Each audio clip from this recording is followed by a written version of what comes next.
This episode is brought to you by Mortgage Workflow Partners and the Mastering Encompass series, both for users as well as administrators. You can find out all the information about it over at masteringencompass.com. Also, if you'd like to check out what we're doing on YouTube, go ahead and subscribe to the channel using the @MasteringEncompass handle. And make sure you stay up to date on all the information, not just with podcasts, but also video content that we bring to you as often as possible. Now let's get on to the episode. Hey everyone, it's Tuesday, 4 p.m. I'm Larry Bailey. This is an admin workshop. You are spending your time here. We're going to be going through this from 4 o'clock Eastern to 5 o'clock Eastern. We do this every other Tuesday. And so first of all, thanks very much for joining live. For those that are watching on replay, I totally respect that you can't always get here live. But it is a community workshop. I do a lot of the talking, but there is plenty of opportunity to ask questions. And especially with what we're doing here, I wanted to do something special for the rest of 2025 on the admin workshops. And so what I did was put together what I would do if I were creating a brand new company using the Encompass platform, knowing everything that I know in my 33 plus year career in lending. 20 of those years were all I did was retail lending. I hustled the street for sales, processing, secondary closing, post-closing underwriting, you name it. I hustled it and built a company. Lost it in the financial recession in 08, but learned a lot from that. And since 2012, I've been helping other companies of all different kinds of shapes and sizes, all different channels, to be as successful as possible with the Encompass platform. So I want to take all of that learning and all of that experience and drive it through this workshop series. So this week's session is all about green light strategies, qualifications, pre-approvals, and early wins. We can see last week we had the capture and convert, all about lead aggregation management. And you can kind of see all of this through November 18th, just before Thanksgiving, where we go through each of these right here. So feel free to go ahead and sign up for those events. If you miss them, no fret. They will be posted in the resource center for you to replay as many times as you want. So the goal here is use the chat feature that's in the Teams meeting here. There is a Q&A also. People tend to use the chat, so feel free to use whatever works for you as we go through today's event. Again, the idea is that these are the things that I would do. It doesn't mean that you should do them. It doesn't mean they work for you or your company, but I'm going to go through exactly what's possible, mostly because I find that there are a ton of people who have used Encompass for a while, but they have no idea what's possible, nor had they realized that you could use parts of Encompass in a very specific way. So let's get into it. The idea here of pre-qualification and pre-approvals and early wins. So this is what we're going to be going through today. And I'm going to leave this up on screen. I know you're reading it. I get it. But I want to talk through it because this is the reality. We're in the middle right now of heavy workflow review season. I don't know why I just said season, but we're doing a lot of workflow reviews for existing clients, for new clients, for implementations, both retail and non-retail channels, companies coming off of other LOS platforms into Encompass, companies figuring out that they've got a ton of technology that they've developed that they're really going, do I even need that still? Do I want that still? And what I really wanted to focus today's conversation around is, again, we're beyond the lead part, but we're not yet in processing. And so if you've never worked in sales before, this might seem like a foreign place, because if you're in operations, you're just kind of like, well, the borrowers show up. Yeah, there's a lot of effort that goes into getting that borrower ready. They might have said yes, but that doesn't mean that they're ready. And so that's what today's conversation is going to be about in going through these steps. And again, what can I use native Encompass? That's the takeaway. And I was on the SIP earlier with Jody from Mortgage Collaborative. And if you didn't get a chance to check that out, definitely check that out. And if you're not part of the Mortgage Collaborative, by the way, why not? You should go look. You get lots of discounts. That's nice. More importantly, is the collaboration of the community. And if you're going to be headed to Boston in September as part of the TMC event, I look forward to seeing you there. It's a really cool group. I've been in a bunch of these over the years, and TMC has got a very special mission of making sure people are aware of information, and that's why TMC and MWP mesh. Like we want people to know what's going on, and that's why you're here. So let's get into this. What are people doing today, right? And that's up here. If you have somebody, a borrower that you're looking to qualify or give a pre-approval or pre-qual, whatever you want to call it, what are we using? How are we using it? This is what we're doing today, gang. And how do I know you're doing this today? Because we do workflow reviews. We actually see this information firsthand. I can tell you earlier today, I met with 2 different branches of a publicly traded mortgage company that you'd know the name if I mentioned it. And yes, each one of these branches is using Outlook and other calendars to manage their day and manage their pipeline. They're using Outlook or other email clients, whatever. They're using email to manage their clients, and not only their clients, but also intra-company communication. Yeah, they might have Teams or Slack, whatever it is that they're using, but they're also using email to communicate. You think people aren't using spreadsheets? Think again. Spreadsheets are being used all over the place because it's not an Encompass. It's easy to, it's portable, right? And it's personal. And so everyone's using spreadsheets. And when I say everyone, I'm using air quotes here, but your teams are using spreadsheets in this process to track your pipeline. No matter how much you think they're using your wonderful pipeline to use in dashboards, which we'll talk about here and what you should be using, they're using spreadsheets. CRMs and POSs, they're also using those, and those are outside third-party platforms. And there are some alternatives that you have within ICE. Again, ICE does not have a POS, but it does have a CRM. My point is that they're using things outside the system. I had someone today earlier tell me that they are so not efficient in Encompass that they actually use Encino's application to take the application from the borrower over the phone and then let that sync with Encompass. Like, if you were to hear that and you were that administrator, you hopefully you cringe, because there's a lot of work to be done there to make it not feel like that. Teams are using handwritten notes and stickies still to this day, and that's because it's easy, quick, fast, and it's also what we grew up with, right? For those in the mortgage industry, if you're as old as me, you still remember very clearly paper files. And paper files not only included the loan file, but also everything around you, paper leads. Like we used to have risers sitting on your desk, and you'd have manila folders. I know I'm dating myself, but this is still what happens today, 2025. Some other things that are being used are just memory, right? We're trusting our human minds, which is a total mistake almost always. And then the last thing is manual everything. So I kind of threw the rest just into the bucket of manual. And again, we're talking about borrowers, and we're talking about borrowers that companies are investing a lot of money procuring, where you have ads and social ads and campaigns and email and telephone. And you have a lot of people doing just investment into the community. And everyone's working really, really hard to attract the borrowers that are out there right now. And that's what's going on, right? This is everything that's being used. What would I do?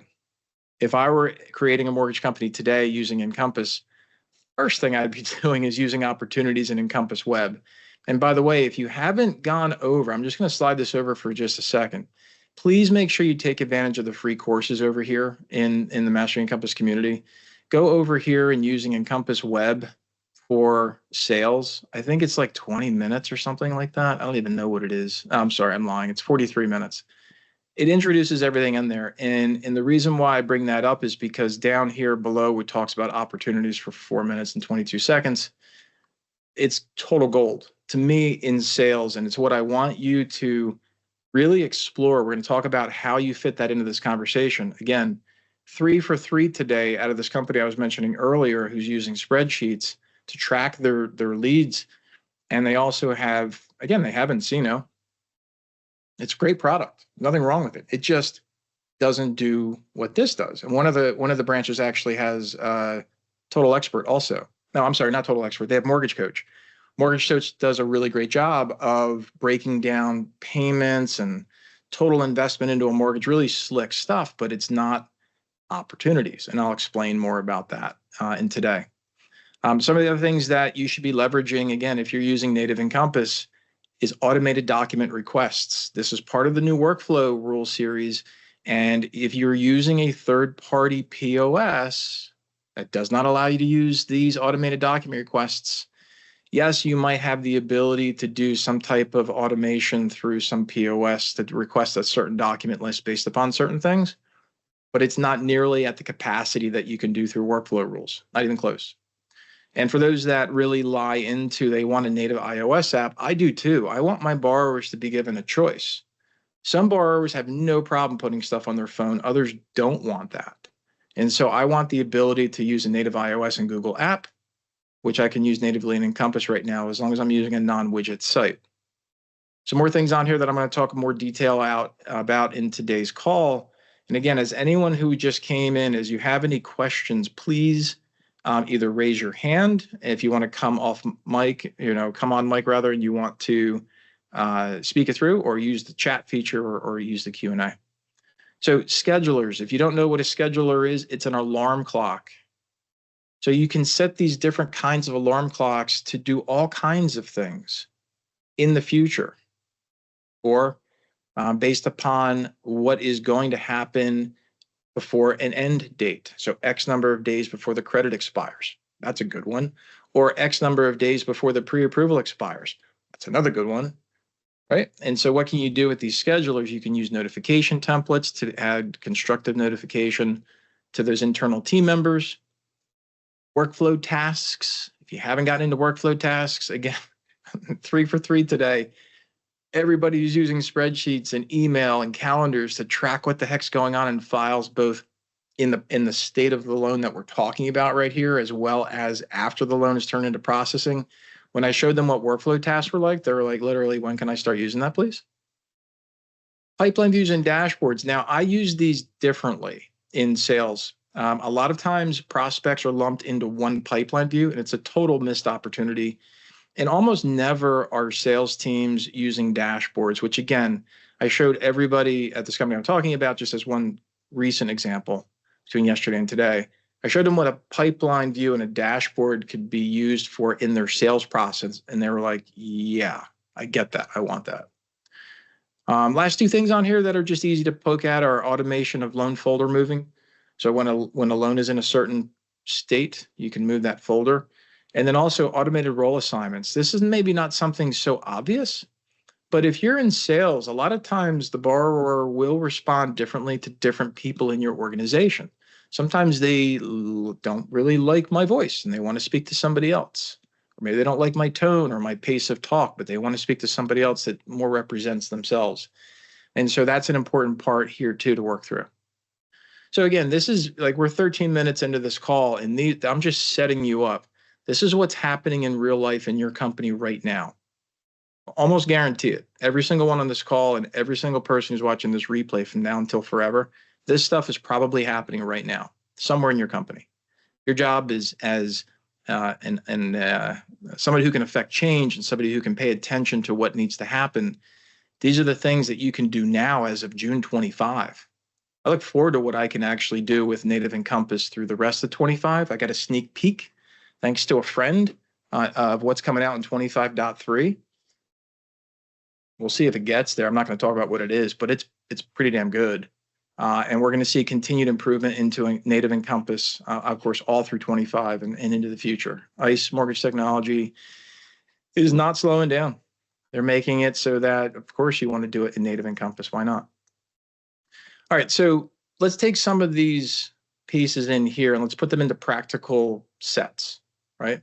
And so the first set that I want to talk about here is the definition of what is a qualification. I'll blow this up on the screen because we can just focus in here.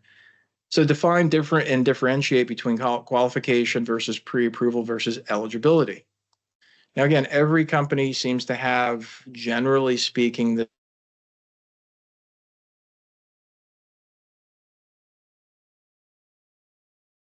means it was with an underwriter. And then we've got eligibility, which a lot of companies really talk about back of the napkin. And so when we talk about the differences here and how you're rolling through these different updates, these are three different statuses of that borrower. And so in my company, I want to be distinctive about who's been pre-qualified, who's been pre-approved, and who's just eligible, because those are different stages of that deal. And so, did we automate income? Right? We had Matt Van Fossen tell a whole bunch of people at the ICE show in March. He showed, and he's doing it in his own company at Absolute, where he actually automates a soft pull credit, and he does all kinds of things. I'm doing it for one of our clients where it pulls in builder deals, and we actually run it through a sequence to automatically run credit and do all kinds of other automation within Encompass. And the reason why we're doing this is to get through things quickly in native Encompass using workflow rules and some other technology techniques. And so when we're looking at this first part, what I want you to think about is, how do you distinguish between somebody who's pre-qualified, pre-approved, or just eligible? Well, of course, you've got the things that we've talked about up in here, right? We've got the ability to set up different pipeline views if you want. Personally, I'm going to tell you lean on dashboards, because I want you to understand the distinction between each of those as a salesperson or somebody who's working in that conversation room with the borrower. What am I talking about here with the borrower? What step are they in? And then ultimately, if somebody is eligible for a conversation, maybe that automatically assigns them to a proper loan officer in the state the loan officer's licensed. Remember, eligible doesn't mean I quoted you rates. Doesn't have to be. It just means that you're in the moment of a buying sequence. And so when you're thinking about Encompass, I really natively, for my company, I'm going to set these things up. I'm going to set this workflow up so that as the file comes in, I know exactly who needs to speak with that borrower at the right moment about the right content. And then we're going to do something about it. We're going to leverage the ability to set a workflow task to remind us to call somebody or do something. When if you haven't seen, by the way, the eligibility comes from the ability to use opportunities, right? That was something I did up in here, opportunities. And so again, if you haven't had a chance to look at the free course, I'm going to bring it up here on screen just because it's a pretty wow moment if you haven't seen it or if your team hasn't seen it yet.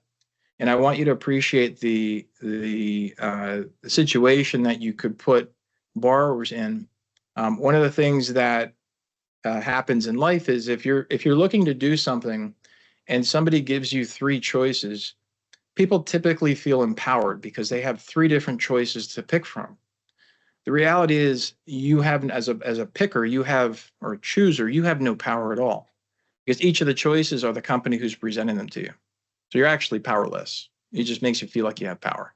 So for those that have never seen opportunities before, this is what you get to, and this is what's very impactful for the sales teams and for the borrowers who are trying to figure out which deal makes the most sense. You also get to pull in live pricing. Naturally, this pricing is kind of old. It's from September of 23. But we know that. There's no question about when this scenario was put together for this opportunity. So these are things, again, native. Every salesperson I show this to, even if you've got something as super awesome as like Mortgage Coach has great details, but this blows it away in terms of visual presentation for basic information for somebody who's just looking to figure out if they're eligible, right? That's all we're doing. And then again, if we get into pre-qualification and pre-approval, do we automate an automatic notification go out to our borrower through automated document requests or document sending? So let's get into that topic next. Again, anybody has any questions, wants me to go over anything again, just throw your hand up or let me know in the chat. But the idea here is to collect smart documents, not just fast. And so again, I know that there's some POSs out there that say, hey, as soon as the borrower applies, send them a document request list. And it's generically, I'll just say generic. It's just generic, like everyone that comes through. Now, if you've ever done retail sales, borrowers are fairly similar, but they're not the same. Even people who are buying, you put that into a cohort of purchase, or they're refinancing or something like that, or a certain loan type, borrowers are not the same.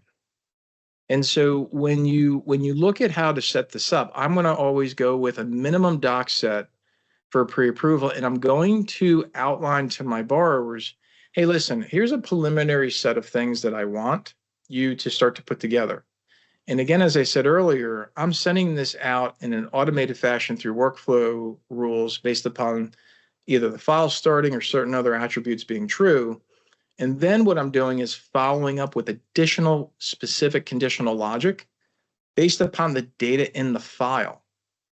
And this is where I'm trying to head, gang. This leads us into step 3. You kind of take a peek down there.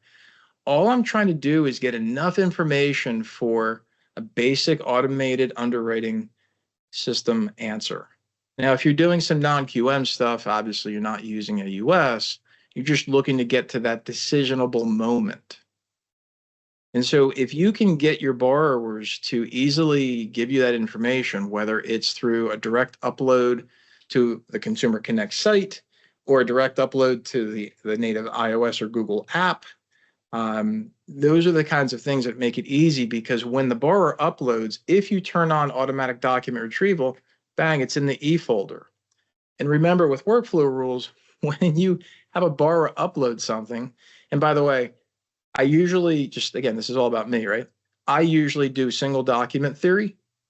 Single document theory says in plain language that I'm going to give the borrower one thing to upload to always, forever. And I'm just going to instruct them what I need as I go. Because the moment that document receives a file with workflow rules, I can send an automatic notification, or even better, I can create a workflow task that shows up in my task pipeline that I've got documents to go review for that file. Remember, task-based workflows are always going to win in any level of organization. If you tell a worker, if you tell me what to do, if I'm there to work, I will go do it. If you make me think about what I need to do, maybe not so good. So the idea here is, when you're in this spot, we're collecting documents that make sense for the deal. And then we get into AUS. So when I'm over in Encompass Web, one of the pieces that I need to be able to do is I'm going to log out of this instance to go back over into my own. I want to make sure that I am giving my borrowers the best possible chance to qualify. And when we're working in Encompass Web, we have the ability to run dual AUS. All right, so let's get this screen a little bit bigger. We'll come over into Pipeline. And again, for those not using Encompass Web, explore it. If you haven't done your one-time passcode yet, or you haven't done your new doc viewer yet, those are prerequisites, of course, but you got to get to enhanced conditions, because if you're not using enhanced conditions, you're always going to get this 403 message in your files, and nobody's going to like what that looks like. So if we come over into services and we go over into underwriting center, what I wanted you to pay attention to was a dual run AUS. Right? This is a big deal for sales teams.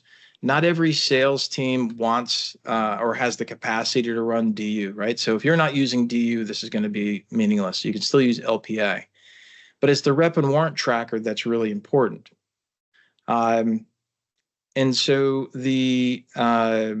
when I look at this, I see your question, Marla. Give me 1 second. And when you look at these recommendations, you're going to be able to see if you have any rep and warrant relief. Why is that important? That's important because if your workflow is one to use VOA, VOI, VOE, and you get a positive, successful hit, you're going to feed those codes into your AUS, and it's going to give you some ability to possibly get rep and warrant relief. And so that's what this is really talking about. Naturally, you want to check with your teams as far as how many runs is too many runs kind of a thing. But the idea is when you do have a file and you're trying to figure out the best possible solution between the opportunities that you've presented to your borrower and the documentation that you have in the loan file, and you're running something that needs an AUS approval, you have joint abilities to get approvals from your AUS on Fannie and Freddie. So Marla asks, are all the trainings only going to be for Encompass Web? So I think what you're asking is all of the 12 workshops going to be on Encompass Web? The answer is no. It's a great question. I know you didn't ask it this way, Marla, but I do want to bring this up. I'm going over Encompass Web because where we are right now is all sales. And for me, all sales is going to be Encompass Web. So it's important. I have this question a lot. We're implementing a very large, I promoted it about on LinkedIn. We're blessed enough to be chosen by a very large bank who's coming off another LOS into Encompass. And the question went like this. Hey, we're not sure really what the right answer is, Larry. We're hearing that we have to use Encompass Web only. We're hearing that Encompass Web isn't ready. We're hearing that desktop's going to go away. Like, what's the truth? What's the reality? And the reality is, and this is straight from ICE. Again, we're on the partner advisory board. I get to talk to all the executives and the product owners. Desktop interface, web interface do one thing together. They get to that loan file. And so for your workflow and for what you're doing, you want to use the best tool for the best possible outcome of that workflow. Everything that we're talking about here is web because that's where I want my best possible workflow for my sales team.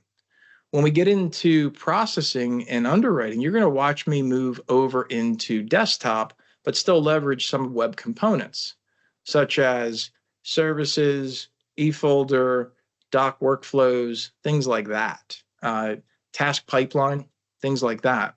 And so there's this duality of what you need to know if you're an administrator or if you're a business owner or if you're in operations yourself.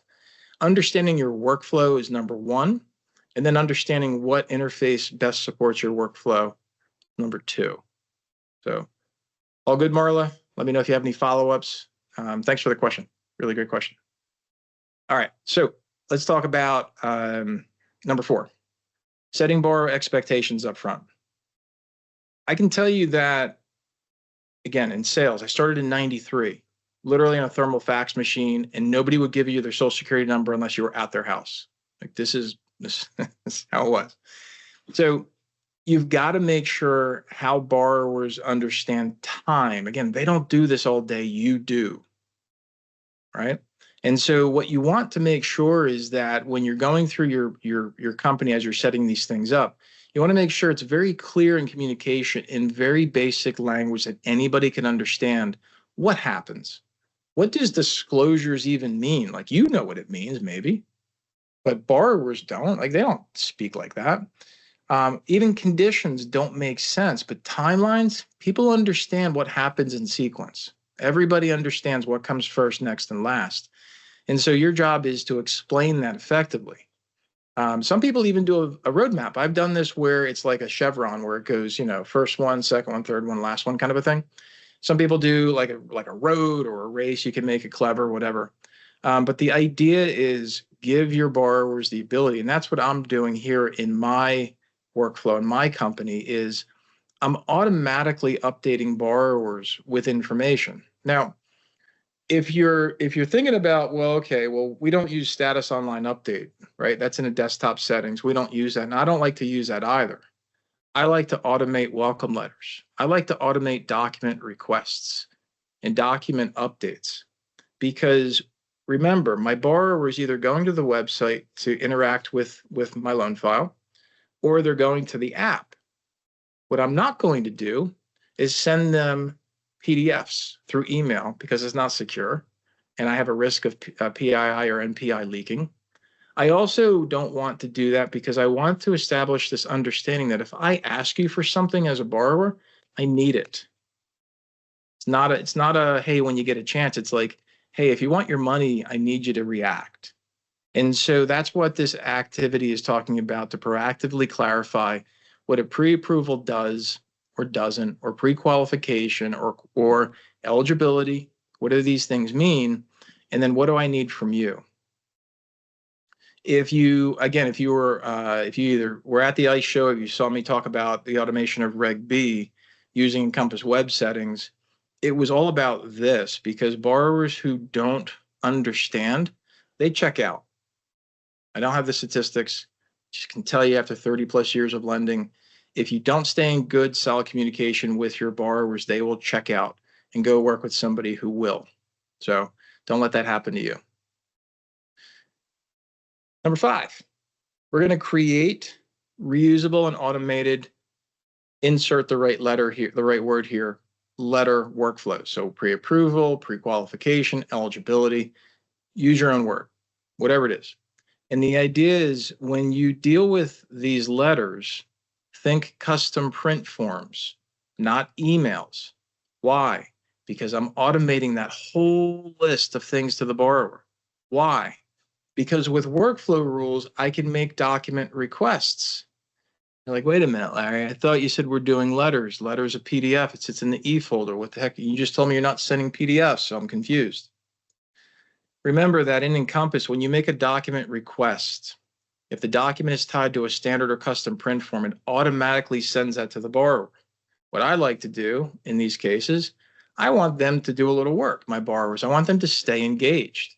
So I'm going to put a little sticker on there for initials, which does what, gang? It turns that document into an e-signable document, which does what? Activates the e-disclosure workflow. Again, this is how my mind thinks. I go through every step, because I can tell you right now, a lot of loan officers, they will send out, salespeople will send out e-consent up front. Some even include it into their online web app workflows, and they require it even though it might not be exactly proper. I don't like all that stuff. I like to say, listen, I'm going to take an application. I'm going to get to the borrower. And by the way, if we get to some place where it feels good that we can do something for you, I'm going to send you some automated requests. And in there, I'm going to enable the e-disclosure functionality, because I'm going to request something from you that requires you to give me a little initial, and I know you're engaged.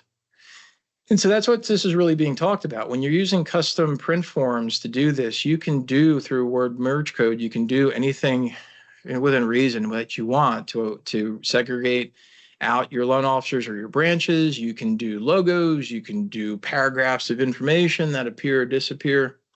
You can also do what else, gang?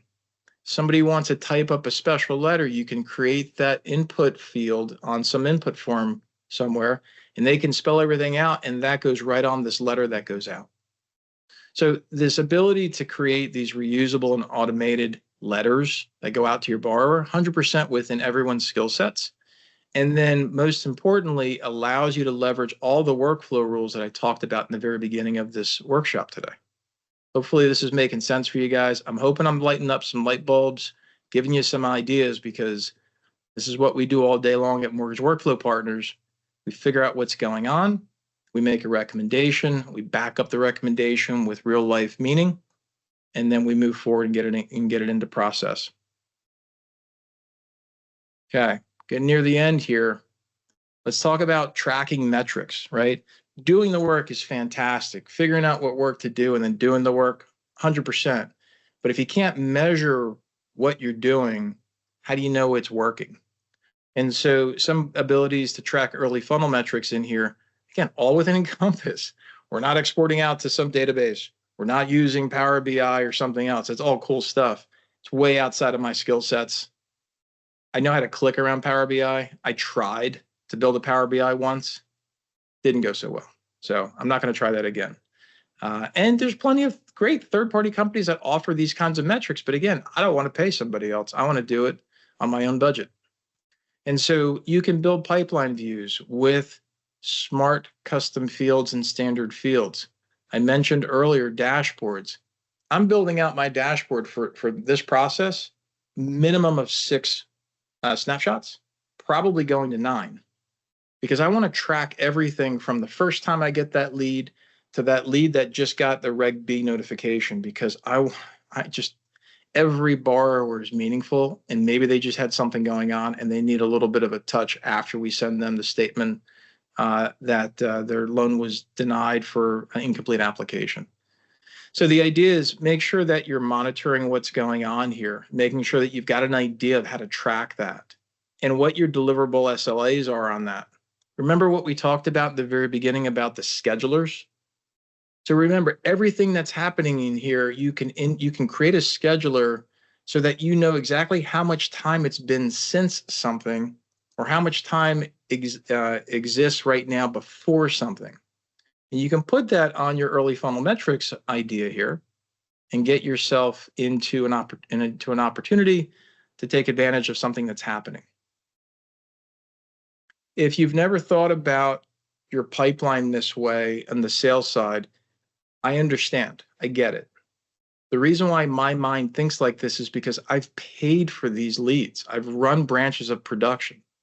And some of these, if this is back in the day when I worked with LendingTree, and my budget, I think, and this is in like 03, my budget with LendingTree was, I don't know, like 10 grand a month. And so I had to go through and figure out a way to track all these leads. In 2003, here it is, right here, right in front of you. All right. So not letting your pre-approvals rot. And by the way, rot is a sales thing. It's not meant to be gross. It's just meant to say, if you're not working it, it's just rotting, just wasting. And so some of the ideas that you can use, again, native to Encompass right now, is you can automate and create ad hoc workflow tasks. So as a salesperson, your job is to figure out what I'm talking to which borrower about. And there's nothing better than, in my opinion, than a list of tasks that I have to go take care of. So if you haven't seen workflow tasks, I'll just throw it up here on the screen. And again, Encompass Web is where you can see the list. These tasks can be seen inside the loan file. Now, these look like operational tasks, right? But imagine these are sales tasks. So, call for status of TBD, or still looking for income docs. That could be a sales thing. And the idea is you have the ability to create comments, and you have the ability to know who it's assigned to or reassign that task, everything in between. And the idea is take advantage of the information you have, leverage Encompass so that everybody can see what's going on. Schedules for reminders. I can't tell you how many salespeople just throw their deals out because they forget to call somebody, and when they remember, it's too late. Tell you, because I'm that person. If I don't set a way for me to know that today I'm supposed to talk to Johnny or Susie about their situation, and I forget, somebody else is going to talk to Johnny or Susie, because Johnny and Susie are going to think that Larry forgot about them. And they're not going to call me back. Like, why should they call me back? I forgot about them. So that's really where this is ideal to come through and understand how to use those schedulers to set up reminders. And again, a reminder could be a workflow task. A reminder could be a notification. A reminder could be a field, custom field that gets updated that goes on a dashboard. All kinds of ways to spin this top. You just have to be thoughtful about your workflow and your team and come up to something that's meaningful. Rounding out the bottom here, you've got automated notifications. Again, these are internal teams. You can scale these notifications out. Automated means off of action or lack of action, right? Depending on what your workflow rule is. Remember, you've got these schedulers at your fingertips. So think about if it's been X number of days since something happened, X number of days until something happens, or something happened and you need somebody to do something about it. That's what this is. Automated loan folder moves. Again, most of the times in most environments, we have a prospect folder and then like a dead folder. And even in administration, you'll hear me, like an implementation, somebody will talk about, well, how many folders should we need? And I'm always saying less is more, because we don't need more folders. And that's true for almost all organizations. But there is an opportunity, there is a use case here for loan folder moves if you've got something like, file is being adverse or files are being declined for incomplete applications. The idea is you want to make sure that you're being smart about who sees this. The other thing is user groups, right? We know user groups are defined. One of the resources in user groups is loan folders.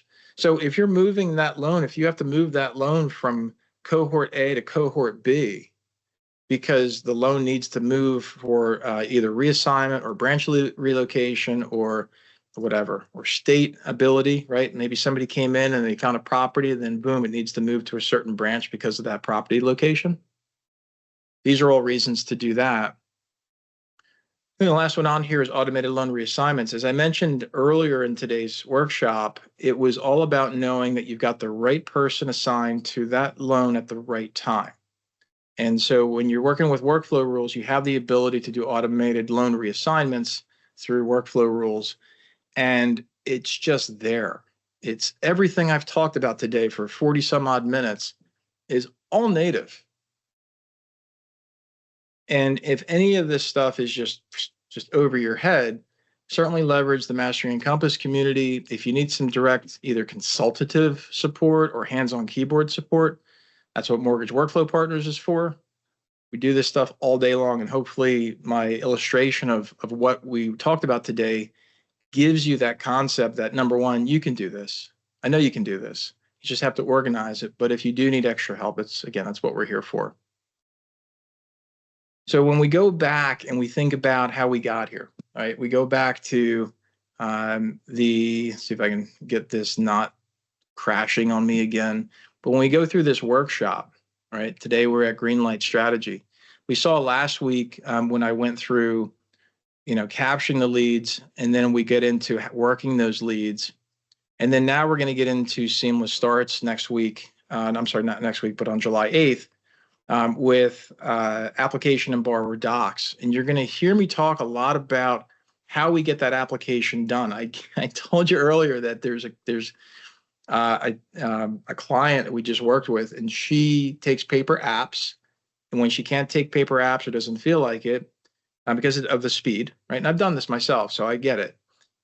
She'll use Encino's web app because she doesn't have Encompass Web. She uses Encompass Desktop, and it's just clunky for her. It takes time and it slows it down. So to be quick with borrowers, because again, borrowers don't care about you.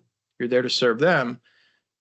She uses something else. So we're going to talk about methods for that. I'm going to show you what I built with Encompass Web that we constantly roll out for companies using Encompass Web for sales teams. Talk about borrower docs. I'll show you what that looks like to take advantage of, again, what's available natively. And then we'll keep on going down that. So Marla, back to you. We'll probably get into desktop in here on July 22nd, and then certainly afterwards. And you'll start to see what I'm talking about, where I'm oscillating between desktop and web interfaces based upon who's doing what and where the best tools are for the best outcomes for the workflow I'm going to be going through. So again, appreciate that question. Does anyone have any other questions about today's workshop? Do you want me to go through anything, show you anything? There's about 40 some odd people on here, so I really appreciate everyone's time. I want to give you as much value as possible. Again, I'm watching chat. I don't see anything coming through the Q&A, assuming you can see that. And sorry for the earlier technology glitch. Lord knows what happened. But yeah, if anybody wants to go over anything again, I'll be here. Otherwise, please make sure that you leverage in the community. Again, I talk about this a lot, but in the community, make sure that you're leveraging over the AI agent. So to do that, you can click agents and click the plus symbol, select that, and just ask a natural question. There's a lot of folks who are getting a ton of value out of this, just knowing where to find things. It'll point you to the resources in the community, as well as give you some general guidance of how to use basic functionality of web. And as far as the free courses, again, we've got New Doc Viewer. If you haven't seen New Doc Viewer, that's there for you. Encompass Web is there. And as a reminder, 25.3, rumored to come into test mid-July, going to come in production the weekend of August 9th. As of now, that's a hard and fast date from ICE. So mark it on your calendars if you haven't already. And last thing I'll say for you is Q&A is everything, gang. The community's been doing a phenomenal job of posting questions. You can just click new post and then interact with the question as best as you can. I guarantee if you're thinking about it, somebody else is, and probably somebody else has already come up against that to give you some answers to try to help. That's all I got for you today. If you have any questions, feel free to hang back and ask. Otherwise, feel free to get back to doing whatever else you want to do. I really appreciate coming today. Everybody have a great one. Thank you. You are welcome. Thanks, guys. Looks like no questions. I'm going to go ahead and end the meeting. Take care, everybody.